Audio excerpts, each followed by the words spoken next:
ناظرین، آج کی ویڈیو میں ہم بات کریں گے غزہ اور اسرائیل کے درمیان ہونے والی جنگ کی۔ آخر دونوں ممالک کے آپس میں کیا تعلقات ہیں اور ان کے درمیان جنگ کی اہم وجوہات کیا ہیں؟ جنگ کی موجودہ صورتحال اور اس کے نتائج کیا ہوں گے؟ یہی ہماری آج کی ویڈیو کا موضوع ہوگا، لہٰذا ویڈیو کو شروع سے آخر تک ضرور دیکھیے گا، اور اگر آپ ہمارے چینل پر نئے ہیں تو چینل کو سبسکرائب کر کے ویڈیو کو لائک کر دیں۔ 7 اکتوبر 2023 کو اسرائیل اور حماس کے درمیان جنگ شروع ہوئی۔ ناظرین، اسرائیل فلسطین تنازع پچھلے 75 سالوں سے چلتا آ رہا ہے۔ اسرائیل پچھلے کئی سالوں سے فلسطین پر قبضہ کرنے کی کوشش کر رہا ہے۔ ناظرین، اسرائیل اور ایجپٹ کے بارڈر کے ساتھ غزہ اسٹرپ ہے۔ اس کے ویسٹ میں میڈیٹرینین سی ہے، جس کو حماس کنٹرول کرتا ہے۔ حماس پچھلے کئی سالوں سے غزہ اسٹرپ کو کنٹرول کر رہا ہے۔ حماس ایک ٹیرورسٹ آرگنائزیشن ہے۔ حماس کی شروعات 1987 میں ہوئی۔ اس آرگنائزیشن کا مقصد فلسطین کو اسرائیل سے بچانا ہے۔ اگر دیکھا جائے تو حماس اسرائیل کو نقشے سے مٹانا چاہتا ہے۔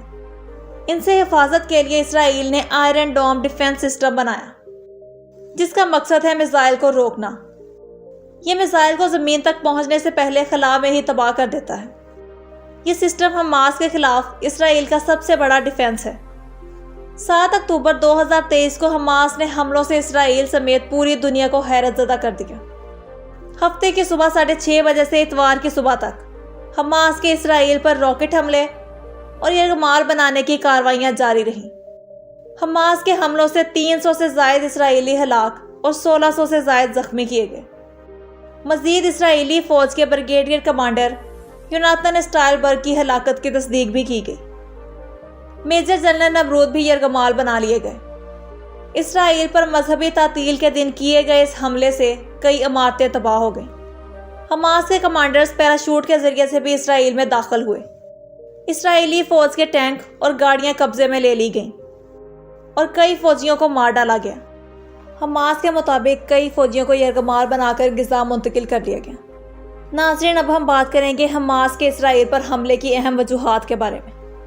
حماس کے حملے کا اہم مقصد اسرائیل کے قبضے، فلسطینیوں پر مظالم اور غیر قانونی بستیوں کی تعمیر ہے، اور مسجد اقصی کی بے حرمتی کا بدلہ لینا ہے۔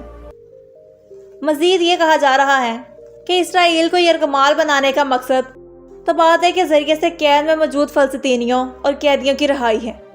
حماس کے رہنما کا کہنا ہے کہ اتنے اسرائیلی فوجی یرغمال بنا لیے گئے ہیں کہ ان کے بدلے تمام فلسطینی قیدیوں کی رہائی ممکن بنائی جا سکے۔ دعویٰ کیا گیا ہے کہ اسرائیل میں 33 خواتین بچوں سمیت 5200 فلسطینی قیدی ہیں۔ ناظرین، حماس نے اسرائیل پر حملہ کر کے اسلام کی لیڈرشپ کو ایک بڑے امتحان سے دوچار کیا ہے۔ حماس کے اسرائیل پر حملوں نے فلسطین اور اسرائیل کے درمیان معاملات کو مزید خراب کر دیا ہے۔ اس جنگ نے غزہ میں انسانی بحران کو بھی مزید بڑھا دیا ہے، جو پہلے ہی 2014 میں ہونے والی جنگ سے بحالی کی کوشش کر رہا تھا۔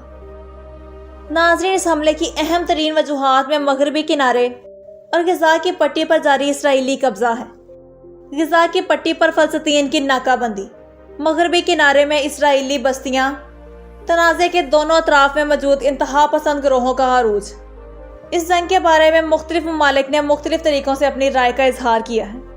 صدر یورپی کمیشن کا کہنا ہے کہ حماس حملے بدترین دہشت گردی ہے۔ یورپی پارلیمنٹ کے ممبر، جن کا تعلق آئرلینڈ سے ہے، وہ کہتی ہیں کہ صدر یورپی کمیشن کا اسرائیلی دہشت گردی کا دفاع ایک مجرمانہ فعل ہے۔ ایسا بیان اسرائیل کی طرف سے فلسطینیوں کے قتل عام اور کھلی غنڈہ گردی کی حمایت ہے۔ دوسری طرف امریکی صدر اسرائیل کی حمایت کر رہے ہیں۔ یہاں پر حیرت انگیز بات یہ ہے کہ نہ صرف مسلمان بلکہ بہت سے یہودی بھی اسرائیل کے خلاف کھڑے ہیں۔ یہ وہ یہودی ہیں جو اسرائیل کونسل کو پرستانہ ریاست سمجھتے تھے۔ یہودی مذہب کی ریاست نہیں سمجھتے، لہٰذا یہ پوری دنیا میں اسلام اور یہودیت کی لڑائی نہیں ہے، بلکہ ظالم اور مظلوم کی لڑائی ہے، اور اس لڑائی میں تمام اسلامی ممالک کی فلسطین کو سپورٹ حاصل ہے۔ آخر میں اللہ تعالیٰ سے دعا ہے کہ اللہ مسلمانوں کو فتح نصیب فرمائے، اور ظالم و مظلوم کی اس جنگ میں اللہ یہودیوں کو شکست نصیب فرمائے۔ ناظرین، اسی کے ساتھ ہماری آج کی ویڈیو کا اختتام ہوتا ہے۔ امید کرتے ہیں کہ آپ کو ویڈیو پسند آئی ہوگی۔ ایسی ہی اور ویڈیوز دیکھنے کے لیے ہماری ویڈیو کو لائک اور چینل کو سبسکرائب کر دیں اور ساتھ لگے بیل آئیکن کو کلک کر دیں تاکہ ہر نئی آنے والی ویڈیو کا نوٹیفیکیشن آپ کو مل سکے۔